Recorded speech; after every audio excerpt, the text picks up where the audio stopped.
So, good morning everyone. Now, the topic is force and law of motion. ये class 9 का second chapter है. आज हम इसके बारे में समझने वाले हैं. So, what is force? Force, when we push and pull, anything is known as force. ये हमने क्लास 8 में समझा था कि जब भी हम किसी चीज को पुश करते हैं या पुल करते हैं तो वो क्या कहलाता है? फोर्स कहलाता है. बट क्लास 9 में हम ये वाली डिफाइन तो नहीं लिख सकते. तो आइए कुछ न्यू डिफाइन के समझते हैं. पहले हम बात करेंगे effect of forces. Effect of forces. Force का क्या इफेक्ट होता है? तो आपने देखा होगा इफेक्ट्स के हमारे एक्चुअल में 5 इफेक्ट होते हैं. Stop, moving,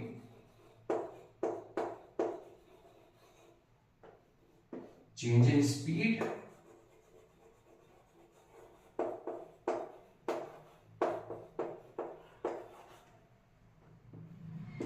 direction and shape. So with the help of force हम ये 5 चीजें कर सकते हैं. किसी चलती हुई चीज को रोक सकते हैं.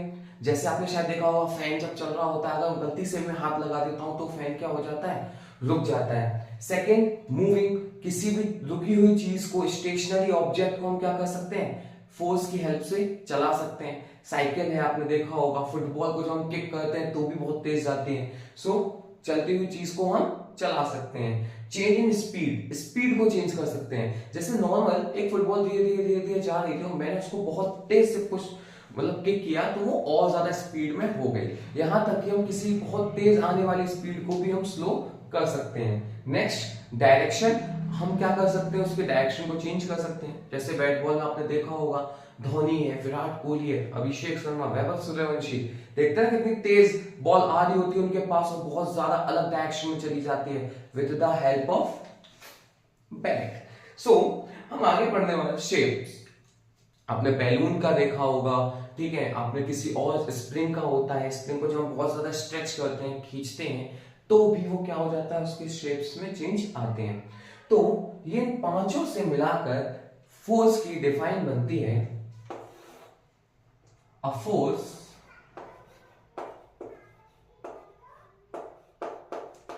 इज एन इन्फ्लुएंस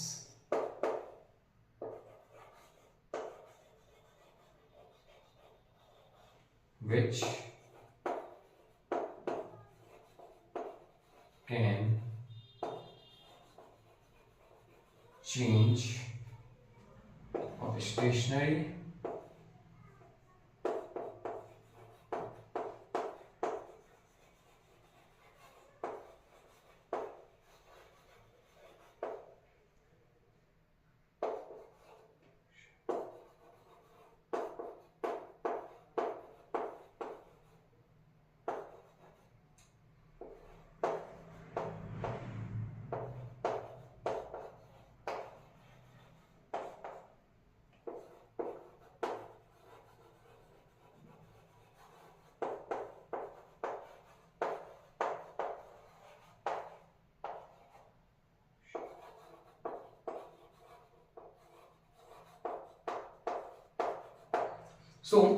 एक फोर्स एक इन्फ्लुएंस के तौर पे काम करेगा जो चेंज कर सकता है किसी स्टेशनरी ऑब्जेक्ट को मोशन में, मोशन को रेस्ट में, या फिर चेंज कर सकता है उसकी स्पीड को या उसके डायरेक्शन को. तो ये डिफाइन हम यहाँ पे लिखने वाले हैं. साथ ही हम फोर्स की एसआई यूनिट, एसआई, तो एसआई उल्टी फॉर्म होती है इंटरनेशनल सिस्टम, यानी कि पूरे विश्व में फोर्स को इसी यूनिट में नापा जाएगा. तो इसकी एसआई यूनिट क्या होगी? न्यूटन. नेक्स्ट, इसको ये एक वेक्टर क्वांटिटी है. आपने चैप्टर फर्स्ट में पढ़ा ही होगा वेक्टर क्वांटिटी. बाकी अदरवाइज मैं आपको सेकेंड वीडियो में भी बता सकता हूं कौन सी वेक्टर और स्केलर क्वांटिटी होती है. तो फोर्स क्या है? एक वेक्टर क्वांटिटी होती है. आइए समझते हैं कि कितने टाइप्स के फोर्स होते हैं. तो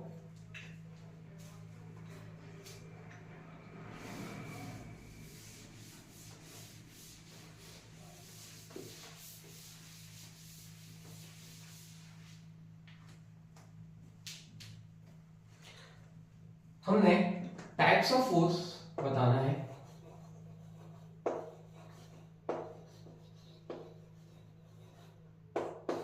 तो दो टाइप के फोर्स होते हैं, पहला है balance force,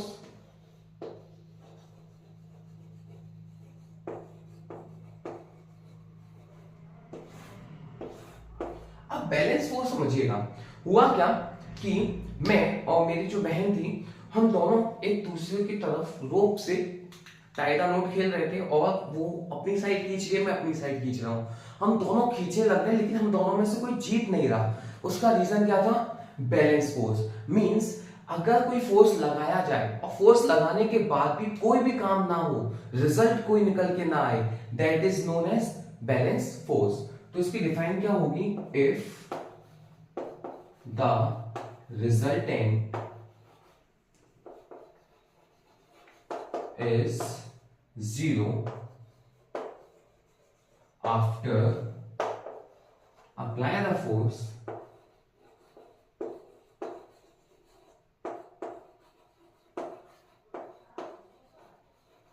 is known as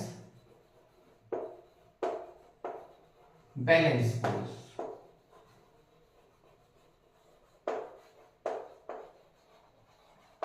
यानी कि जो रिजल्टेंट है, जो रिजल्ट निकल के आया, वो अगर जीरो होता है फोर्स लगाने के बाद भी, तो वो क्या होता है? बैलेंस फोर्स होता है। जैसे हुआ क्या था, एक बहुत बड़ा सा हम एक ले लेते हैं, एक बॉक्स ले लेते हैं जिसका वजन अप्रोक्स 200 kg है।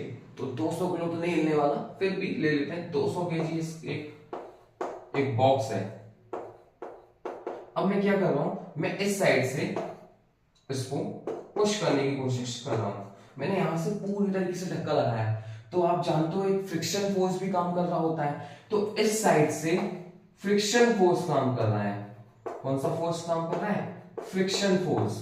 फ्रिक्शन फोर्स काम कर रहा है, वो मेरी साइड ही उसको धक्का दे रहा है। चलो ये तो काम कर ही रहा है, बट नीचे से ये ग्रेविटेशन फोर्स काम कर रहा है।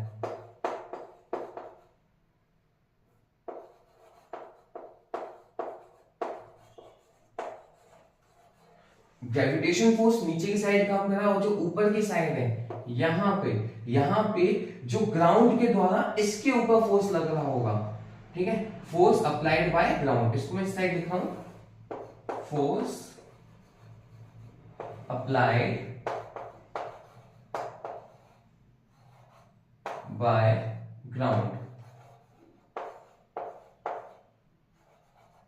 तो इस पे चारों फोर्स लग रहे हैं, इस साइड से मेरा, इस साइड से फ्रिक्शन फोर्स, नीचे की साइड जो उसको नीचे की तरफ खींच रहा है दैट इज ग्रेविटेशन फोर्स, और ग्राउंड के बेस ग्राउंड पे रखा हुआ है, तो ग्राउंड से रिएक्शन के नाम पे एक और फोर्स लग रहा है जिसको ऊपर की साइड बोल रहा है, दैट इज ग्राउंड फोर्स। तो ये चारों फोर्स मिलके काम कर रहे हैं और रिजल्ट क्या आ रहा है जिसकी वजह से जीरो आ रहा है। So that is known as balance force. आपको पता है जो बैलून होता है, बैलून आप जब उसको दोनों साइड से पुश करते हो तो वो अपनी शेप को चेंज कर लेता है, करता है ना, तो वो भी बैलेंस फोर्स का ही पार्ट है।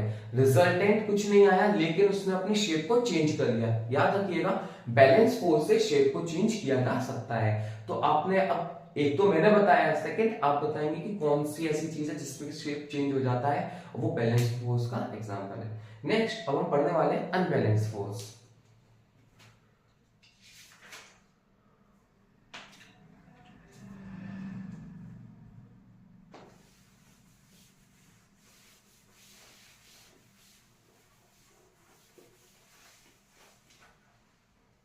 सब कुछ सेम ही रहेगा, अनबैलेंस फोर्स में भी सेम डिफाइन है। इसको थोड़ा सा चेंज कर लेते हैं, थोड़ा सा लिखने में आप जानते हो मैं थोड़ा कंफ्यूज ज्यादा हूं।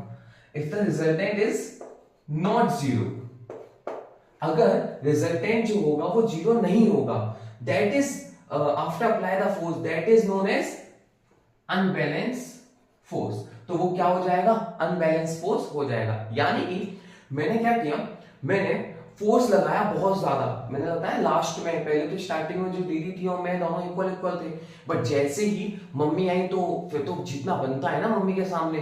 तो मैंने क्या किया, मैंने पकड़ा और बहुत तेज से खींच दिया।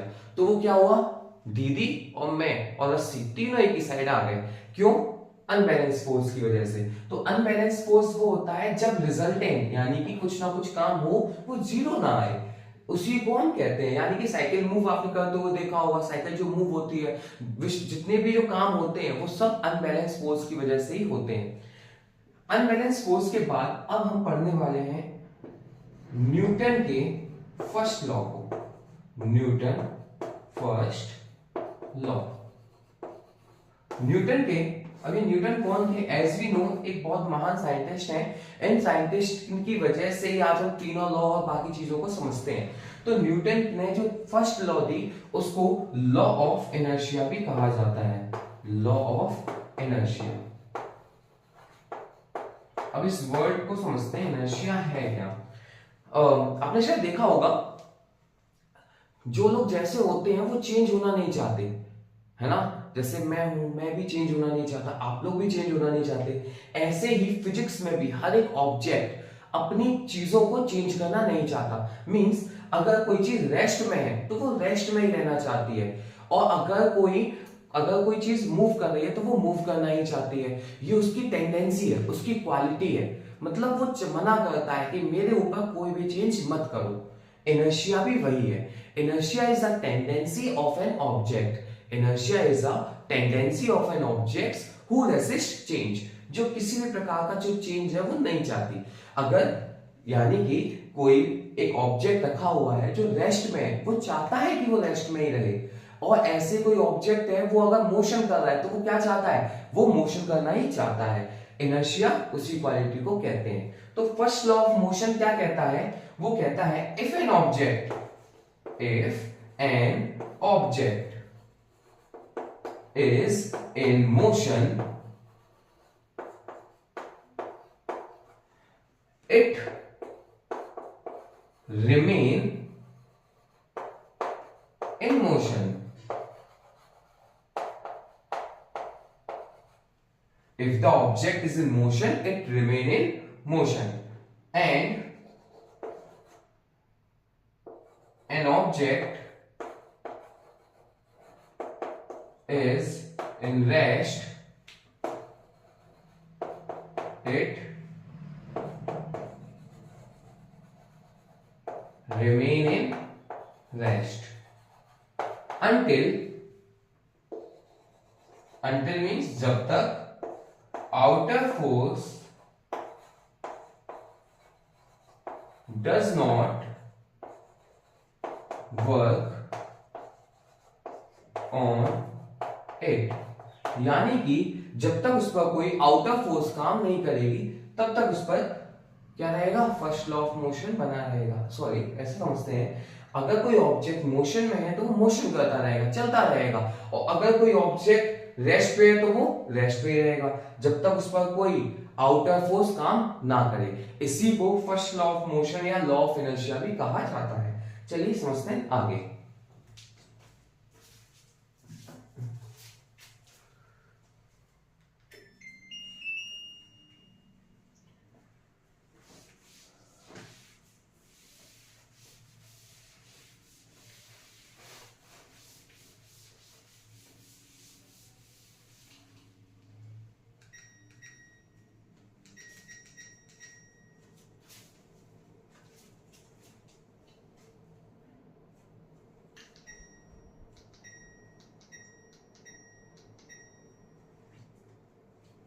Next,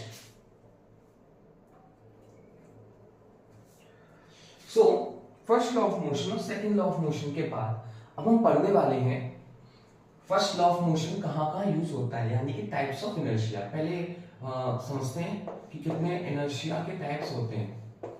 types of inertia,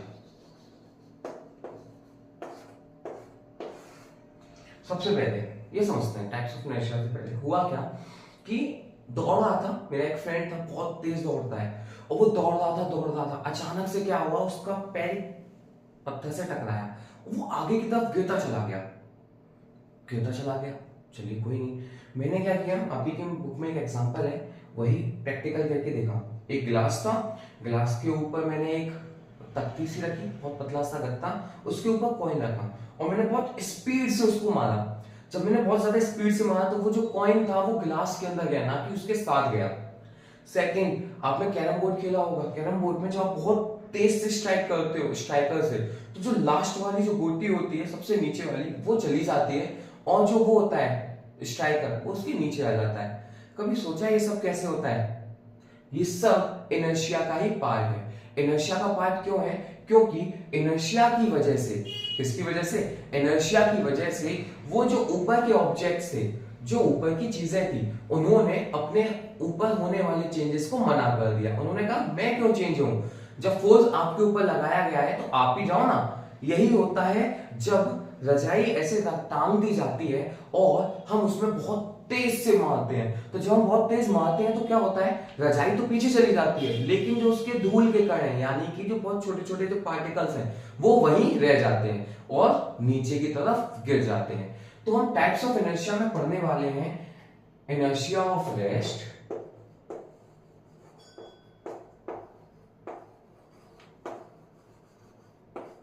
inertia of motion और inertia of direction. So inertia of rest, inertia of rest होता है जब कोई ऑब्जेक्ट रेस्ट पर है तो वो रेस्ट पर ही आना चाहता है। आपने शायद देखा होगा जब अचानक से गाड़ी स्टार्ट करते हैं तो हम पीछे की साइड गिरना स्टार्ट कर देते हैं, that is inertia of rest. Inertia of motion, जब हम बहुत तेज चल रहे होते हैं, जैसे मेरा फ्रेंड जो था बहुत तेज दौड़ रहा था, अचानक से वो रुका तो वो क्या हो गया, उसके पैर तो रुक गए बट ऊपर की बॉडी अभी भी मोशन में थी, तो वो आगे की तरफ गिर गया। इनर्शिया ऑफ डायरेक्शन, आपने बाइक रेस देखी होगी, जब बाइक रेस करते हैं तो बाइक रेसर्स जो होते हैं वो बाइक को दूसरी साइड और खुद को दूसरी साइड इजेक्ट करते हैं, वो इनर्शिया ऑफ डायरेक्शन होता है।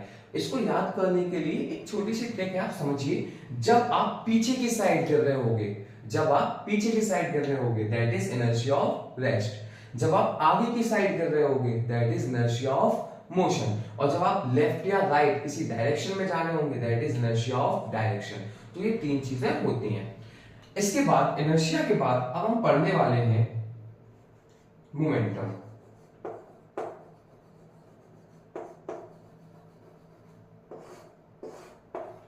मोमेंटम को समझने के लिए आपको थोड़ा सा एक स्टोरी सुननी पड़ेगी, तो ठीक है, एक सेकेंड।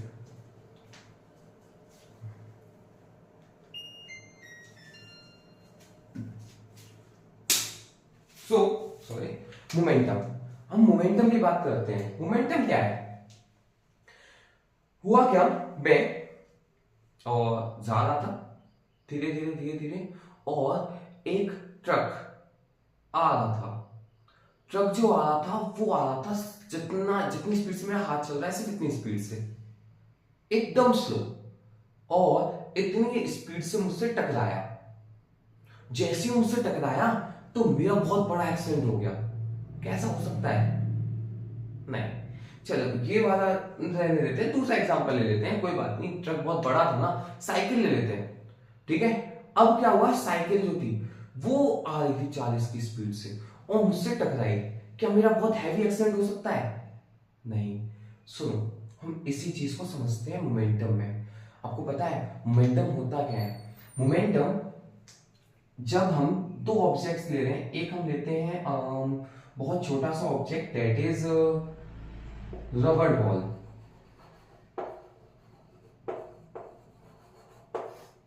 बहुत छोटी रबर बॉल, और सेकंड हम ले लेते हैं सेकंड एक रबर बॉल ले लेते हैं और दूसरा हम ऑब्जेक्ट्स ले लेते हैं रबर बॉल की जगह, हाँ, मेटल की जो बॉल है वो।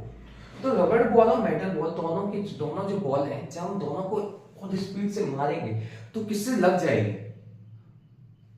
Of course metal ball.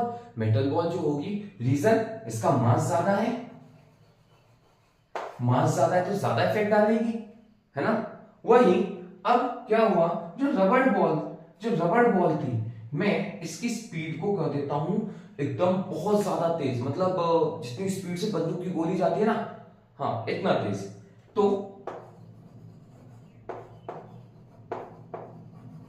Speed speed को मैंने इसको क्या कर दिया, इसकी वेलोसिटी को इंक्रीज कर दिया। वहीं मेटल बॉल जो थी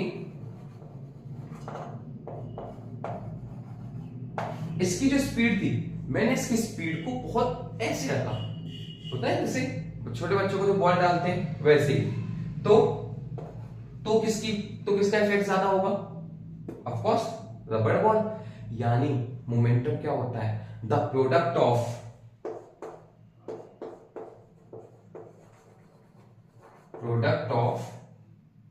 मास एंड वेलोसिटी।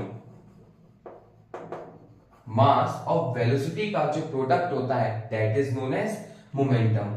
यही मोमेंटम होता है, यानी कि इसी की वजह से सामने वाले ऑब्जेक्ट्स में जो भी इफेक्ट आएगा वो मोमेंटम इसी की वजह से आएगा। सेकंड, इसको डिनोट करते हैं, it is denoted by P। किससे रिप्रेजेंट करते हैं? P से। तो P is equals to m into v. P क्या होता है? m इंटू वी होता है, मास इंटू वेलोसिटी, और ये भी एक वेक्टर क्वांटिटी है।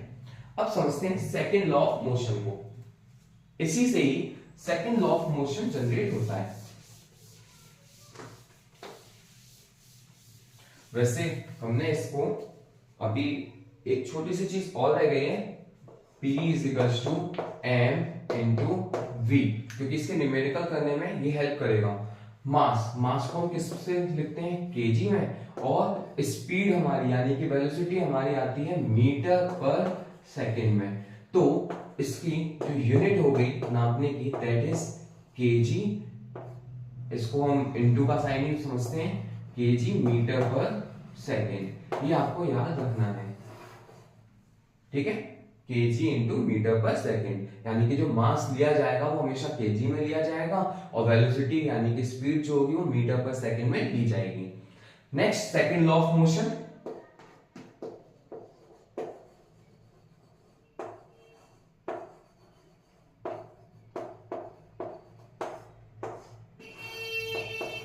तो सेकंड लॉ ऑफ मोशन क्या है?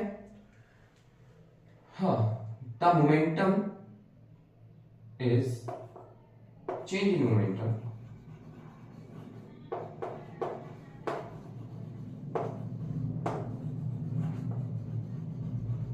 is directly proportional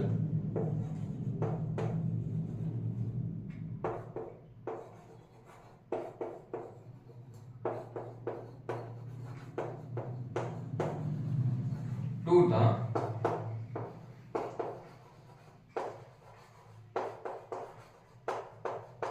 applied force। जो चेंज इन मोमेंटम है वो डायरेक्टली प्रोपोर्शनल होता है अप्लाइड अनबैलेंस फोर्स भी बोल सकते हैं, applied force and object move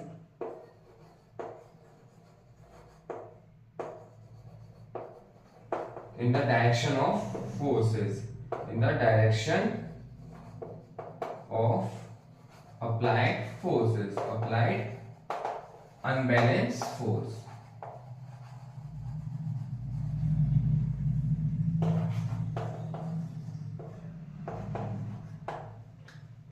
इसको समझिए, इसको लिखेंगे कैसे?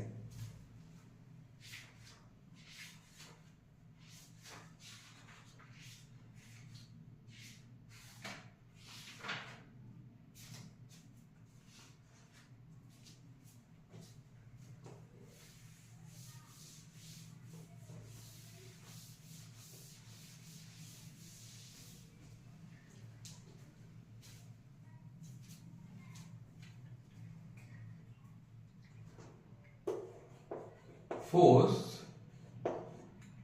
is directly proportional to change in momentum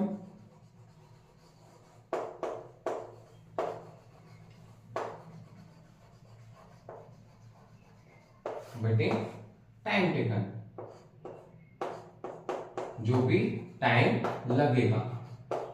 अब टाइम टेकन मीन्स आपने शायद देखा होगा, जितने भी जो कैच लेने वाले होते हैं वो क्या करते हैं, वो उस बॉल के इफेक्ट को कम करने के लिए उसके मोमेंटम को कम करने के लिए कैच जो लेते हैं उसको थोड़ा सा पीछे कर लेते हैं अपने हैंड को, क्योंकि स्टार्टिंग में अगर वो सिर्फ सीधे हाथ रखेंगे तो ज्यादा फोर्स लगेगा, ज्यादा मोमेंटम लगेगा, मतलब उनके हाथ में ज्यादा लगेगी। तो वो क्या करते हैं, उसको पकड़ते हैं और धीरे धीरे धीरे धीरे पीछे तक लेकर आते हैं, ताकि उसका जो मोमेंटम है, उसका जो इफेक्ट है वो बहुत कम लगे, या जो मोमेंटम के अंदर चेंज जो आता है वो थोड़ा सा टाइम बढ़ाने से बढ़ जाता है। मतलब बॉल आई, अगर मैं डायरेक्ट कैच ले रहा तो सीधे सीधे उसमें पड़ने वाली थी, लेकिन मैंने पकड़ा और कुछ सेकंड तक उसको पीछे लेकर आया, तो इसकी वजह से क्या हुआ, उनको उस बॉल का इफेक्ट लगता ही नहीं है। तो चेंज इन मोमेंटम बटे टाइम टेकन। तो अब इसको कैसे लिखेंगे, एफ चेंज इन मोमेंटम मतलब कुछ लास्ट की स्पीड और कुछ पहले भी स्पीड बची होगी, तो एम यू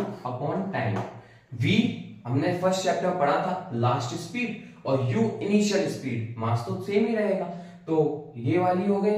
नेक्स्ट एफ, यहां पे क्वेश्चन की जगह प्रोपोर्शनल का साइन आएगा, एम को कॉमन ले लेता हूं मैं, v minus u upon t. अब यहां से F is proportional m, v minus u upon t क्या होता है, एक्सीलरेशन, यानी कि जो फोर्स है वो मास इनटू एक्सीलरेशन भी होता है। अब प्रोपोर्शनल का साइन हटा के हम यहाँ पे कांस्टेंट वैल्यू मान लेते हैं, F इजिकल्स टू के इंटू एम इंटू ए, और हम जानते हैं फिजिक्स में कांस्टेंट की वैल्यू 1 मानी जाती है, तो F equals to M into A, यानी कि जो फोर्स होता है वो मास इंटू एक्सीलरेशन भी होता है, मास इंटू एक्सीलरेशन। यहां k की वैल्यू क्या आएगी, 1, ठीक है। नेक्स्ट, अब यहां मास मतलब kg, अगेन इसकी भी असाइनमेंट बना लेते हैं, मास मतलब kg और एक्सीलरेशन मतलब मीटर पर सेकेंड स्क्वायर, यानी कि 1 न्यूटन जो होता है वो हमारा kg इंटू मीटर पर सेकेंड स्क्वायर होता है। ये आपको याद रखना है, एमसीक्यूज में कोई भी यहाँ पे दे सकता है कि 1 न्यूटन जो होगा वो केजी इंटू मीटर पर सेकेंड स्क्वायर के बराबर होगा। अब हम बात करते हैं मोमेंटम, और इसका हम जो न्यूटन का सेकेंड लॉ है वो कहाँ कहाँ यूज किया जाता है। तो देखा होगा जो कैच लेते टाइम जो चीजें की जाती है वो भी हम वहां पे सेकेंड लॉ ऑफ मोशन का इस्तेमाल करते हैं। आगे बढ़ते हैं न्यूटन के थर्ड लॉ पे।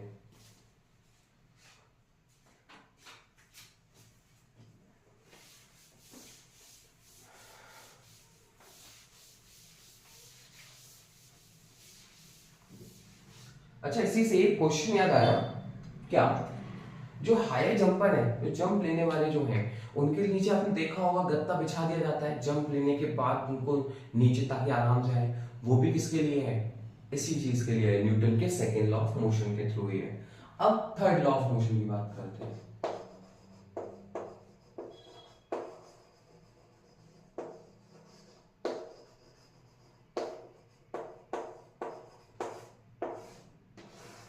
Third law of motion, third law of motion क्या था कि अगर मैंने क्या किया, थोड़ा ध्यान समझिएगा, एक वॉल थी, वॉल पे मैंने एक कील लटका रखी थी, दो आपने शायद वो देखा होगा वेट उठाने वाला जो सिलेंडर जो नापते हैं ना उसका, उसमें हम जितनी भी फोर्स लगाते हैं वो उसको दिखाता है। तो मैंने क्या किया, मैंने वही दो लिए और एक दूसरे से कनेक्ट कर दिए, एक पहला और दूसरे से कनेक्ट किया सेकेंड वाला, मतलब दो, एक ये वाला और एक ये वाला, एक साइड से मैं खींच रहा था और एक साइड से वॉल मान सकते हैं। जब मैंने उसको खींचा, मैंने उसमें 10 न्यूटन का फोर्स लगाया, तो मैंने ये देखा कि जब मैं इस साइड इस वाले पे 10 न्यूटन का फोर्स लगा रहा हूं तो उस पे भी 10 न्यूटन का ही फोर्स लग रहा है।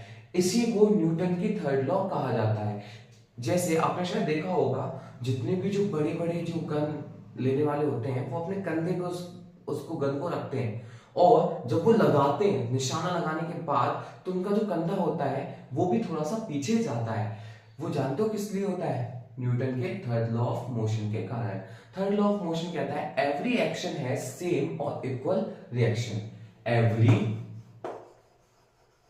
एक्शन हैज सेम और इक्वल रिएक्शन।